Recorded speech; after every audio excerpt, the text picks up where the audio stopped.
when we talk about the anterior abdominal wall, we must remember that uh, anterior abdominal wall is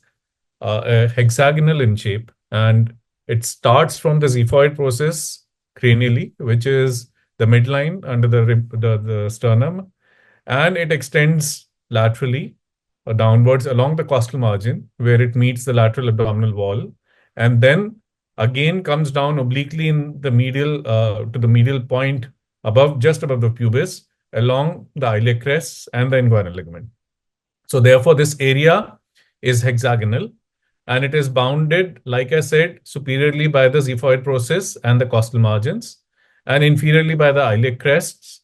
the superior edge of the pubic bone, and the inguinal ligament stretching in between.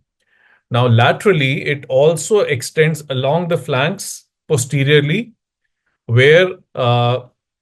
there is the lateral border of the erector spinae and the quadratus lumborum,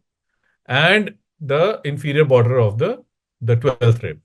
So anteriorly, it is hexagonal, and as it curves around the flanks, it extends posteriorly as well. Now, the important thing again about the anatomy of the anterior abdominal wall is that there are no bony structures other than the borders, which are giving rise to the muscles that form the anterior abdominal wall. So therefore, the anterior abdominal wall is purely musculo-aponeurotic, and it has a very important function. These flat muscles of the anterior abdominal wall help in stabilizing the spine, help in the erect posture, help in increasing the intra-abdominal pressure, and thereby assist in defecation and urination, and also by elevating the diaphragm, increasing the intrathoracic pressure, and aiding in cuffing.